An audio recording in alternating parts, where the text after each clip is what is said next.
Welcome to Scrubcast, where we take a closer look at the research happening at Stanford University's Department of Surgery. I'm your host, Rachel Baker. Joining us today from Texas is Dr. Benjamin Levi. Welcome. Thank you so much. Great to be here. Dr. Levi is our honored guest at the 2024 Emile F. Holman Lecture. Now, for Holman Day, each of our divisions chooses the speaker on a rotating basis. And this year, it was the Division of Plastic Surgery's turn. So imagine my surprise when my initial online stalking of Dr. Levi revealed he is Chief of Burn, Trauma, Acute, and Critical Care Surgery at UT Southwestern. You are a trained and board-certified plastic surgeon, right? That is correct, yes. So this is pretty uncommon for a plastic surgeon to go into critical care. What motivated you down this pathway? Yeah, it definitely is a path less chosen, and one that you also have a phenomenal person, Dr. Cliff Schechter, who has followed a similar path. I have had an interest in burn surgery really since I was introduced to medicine. And what's so unique about burn surgery is it's one of the few fields of surgery where you get to take care of patients across the continuum of care, and you get to take care of adults and kids. So if a burn patient comes in, they've had, one of the worst days of their lives. They have one of the most painful injuries. And as a burn surgeon, you get to take care of them in that moment. You get to help them through their initial surgeries. And if you haven't trained in plastic surgery, usually that's where your relationship with that patient ends. And what is so unique, I think, to be a burn surgeon and a plastic surgeon is that really is just the beginning of your relationship with the patient. You get to care for them beyond their discharge from the hospital when they come now with scars and other areas that they would like attention to help improve the quality of their life, the appearance of their scars, as well as the pain and tightness and itching that come along with burn scars. And, as a plastic surgeon, you have the tools to do that because we're trained in how to improve scars. We're trained in laser treatments. We're trained in tissue rearrangements, scar rehabilitation or reconstruction.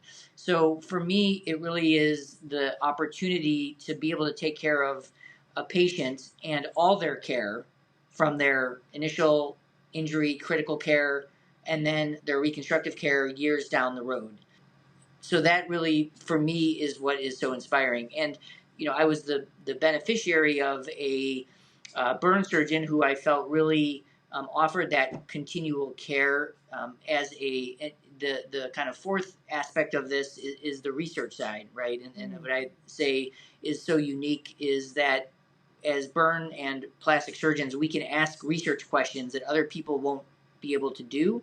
Mm-hmm. And when I was a kid, I was on the unfortunate side of the patient-doctor relationship as a patient in a burn center from when I was 12. And even though when I left the hospital at that point and wanted nothing to do with a hospital again, I was looking for a job about 6 years later in high school, and the doctor took care of me, offered a job to work in his research laboratory. Oh, how cool. And so it was really there that when I went back and I worked with him in the research laboratory, and then he took me on rounds to see burn patients. He took me to his clinic, to the operating room. And I think there I really saw that you can not only take care of patients on the continuum of their care, you could also then ask research questions that you could then answer and really not just enhance the care of the patient in front of you, but a larger number of patients that might benefit from the research you're doing. That is a fantastic story. Thank you so much for sharing that with us. So this next question that I have actually is coming from Dr. Clifford Schechter, as you mentioned, our own burn guru. He says, you have lived in 5 very different parts of the U.S., Chicago, Palo Alto, Ann Arbor, Boston, and now Dallas. Any insights into the best place to live? I think all places are unique and offer something special. And, I was thinking about, Dr. Longacre often talks about for stem cells to grow, you need the appropriate seed and you need the appropriate soil. And I think by being in different cities and seeing different ways of doing things, it really supports a seed to do something different. And so while I may be the same seed in each soil that I've been in, I think I've benefited from the soil there. And each program, there are places that have really dynamic researchers, places that have dynamic clinical care, places that have a combination of both. And, I think especially in the science field, I find that the science will actually move in a direction where there's expertise. And there is a lot of regional expertise. So, when I was at Stanford, there was this expertise in pediatric regenerative medicine and stem cell biology. And so for there, to be able to ask questions that are specific to stem cell biology was unique. And the time that I was there was really when that stem cell field was taking off. I was in the perfect lab with Dr. Longacre, the perfect soil to do that. And here in Texas, what is really unique is that the state of Texas invests heavily in research, and their investment is in two big areas. One is cancer, and one is in trauma research. So it's really the only state that has invested in trauma as a disease process. And I think people often think of, when you say, like, what are the most deadly diseases, right? Everyone says heart disease, diabetes, cancer. Mm-hmm. Each of those disease processes costs about $300 million for the healthcare system. If you look at trauma, it's the CDC estimates $4.1 trillion, right? Oh my. And it's because trauma affects not just the people who, are unfortunate to maybe not survive the trauma.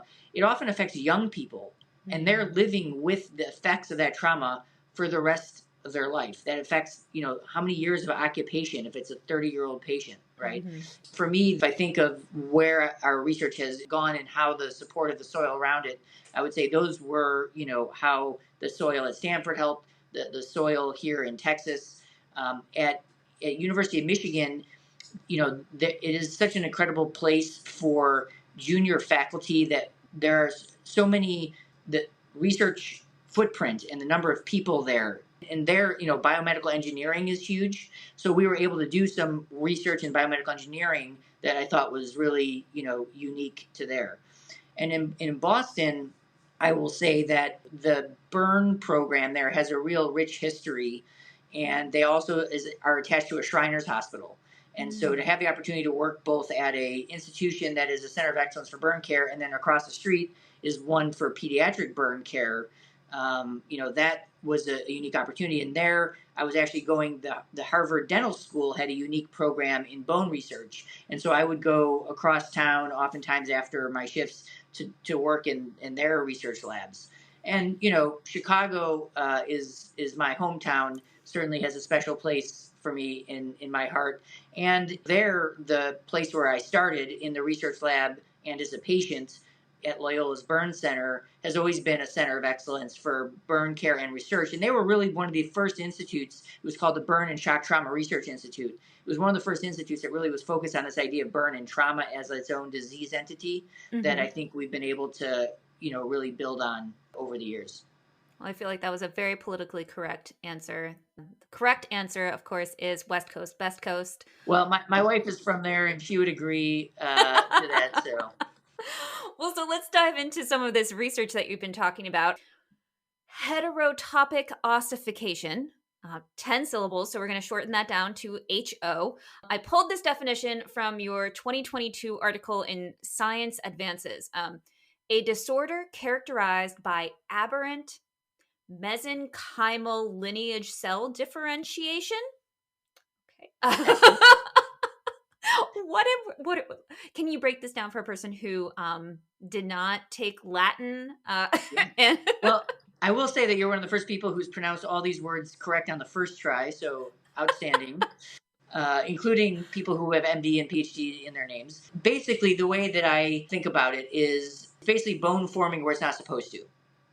Okay. Right? So we have bone in our skeleton. That's where it's supposed to be. Right. And what happens is that you have cells that are around your tendons, ligaments, muscles that normally are there and will, if you're injured, they'll lay down collagen to help repair the injury. Okay. If they're in the tendon, they can also turn into tendon cells. If they're in the muscle, they support the muscle cells. Mm-hmm.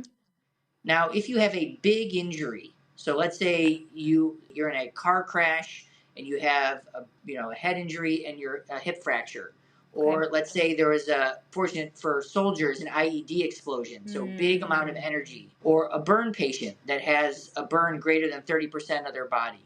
Okay. When those cells that normally are there to repair small things are exposed to this large injury, Yeah. they get confused, and instead of repair, they turn into bone. Whoops. Yes.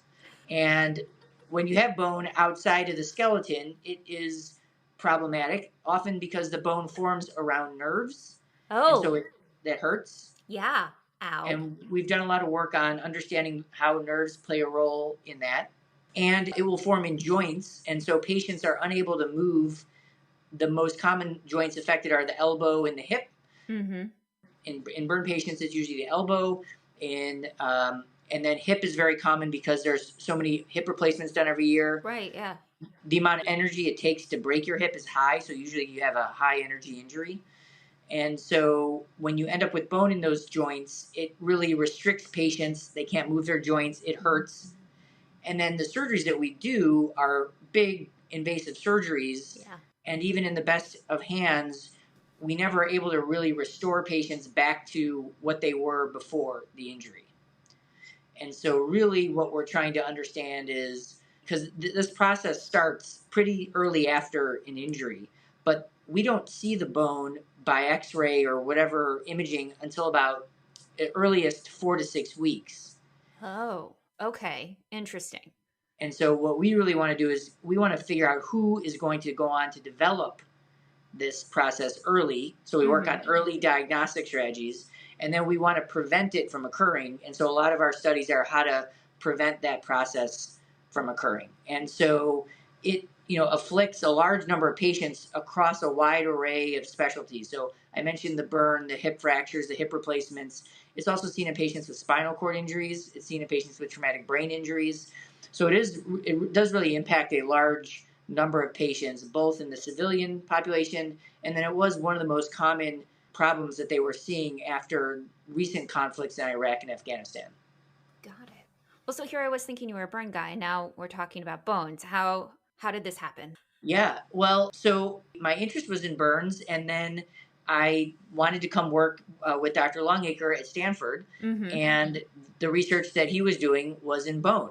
And so he asked a really important question, which was one of the opposite problem that we see is that patients with bone injuries that are non-healing, or if someone's has a defect from a bone injury, Mm-hmm. we can't just borrow bone from one place to another. It's not like True. skin, right? If you have a Right, yeah. small burn, oftentimes I could take skin from one place, move it to another. And so what Dr. Longacre figured out was that there are other cells in the body that can turn into bone.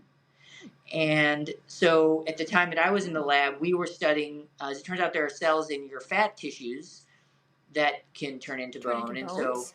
yeah. Oh, that's weird. So I would go actually when I was in his laboratory, I'd go to a local one of the liposuction clinics that was Uh-huh. affiliated with Stanford, and we'd get the liposuction fat, and we'd isolate cells, and we found a population of those cells that actually were good at turning into bone, This is wild. and we were using that to really harness that to heal bone defects. And so when I was going on towards the end of my fellowship in Dr. Langer's lab, and I'm like, okay, well, I'm going back to be a burn surgeon, and I want to do something different from what I was doing there. Mm-hmm. And I saw a patient when I went back to the University of Michigan to finish my clinical training that had this heterotopic ossification problems. Like, man, here I was for 2 years trying to figure out how to make bone, and this guy has an injury to his skin, and he's forming too much bone. Mm-hmm. And so there must be something here that we could, unravel that would maybe even help for the stuff that I was doing before, but really also prevent this from happening. So that was really how I made that link, is patience. And that, to me, I think, really gets back to what I think is so unique about clinician scientists, which is the things that we see help guide a clinical solution to something.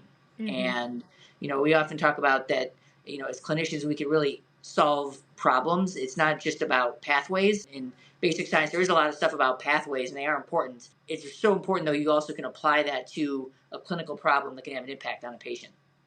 Fantastic. This is so interesting.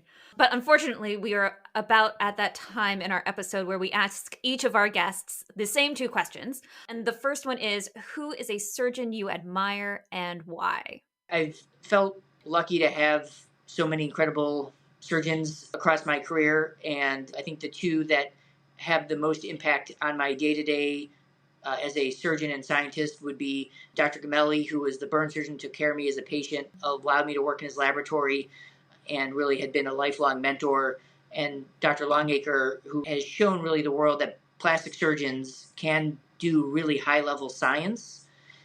And so I think the combination of those two have had a lasting impact on me in my clinical care, in my research focus, and I certainly am forever grateful for the impact that both of them have had. Awesome. The second question is, what is the best advice you have received in 10 words or less? It's so important to enhance the human experience of everyone we interact with. Patients, family, colleagues, staff, trainees. That may be more than 10 words. The gist of with everyone we interact with, I think that's perfect, right? It's not just the patients. It's about all of the people that you're interacting with. I love that you include families and your trainees, and that's wonderful. Yeah, and that's actually where your question when I was reading over your question yesterday about where I've lived and my favorite place, I think where it does get back to is that the happiness really derives from self and from family, right? And so, I've been so lucky to have an incredible family with me at all those places. And so wherever I am, I could find that happiness. Yeah. Well, it has been a pleasure chatting to you. I have just one final question before you go, and it's from one of our trainees who will be presenting to you later this month. What are you looking for in an exceptional presentation? I love seeing trainees and their excitement about their work, excitement and engagement in their topic, because there's so many interesting things that we can ask, and it has to be something that someone's really excited about, and that I think is the most important, because research really never ends. It's really endless questions, and if someone has that excitement, they will always find something new to pursue. Fantastic. Well, thank you so much for coming on the show. It was a pleasure, and I look forward to seeing you at Holman Day. Yeah, no, thank you so much. It really is an extreme honor to be part of that research day, to come back to a place that has been so special to me and with so many people that I look up to is a true honor. So thank you so much. And that brings us to the end of another episode. If you like Scrubcast, we hope you'll tell your friends and subscribe wherever you get your podcasts. Scrubcast is a production of Stanford University's Department of Surgery. Today's episode was produced by Rachel Baker.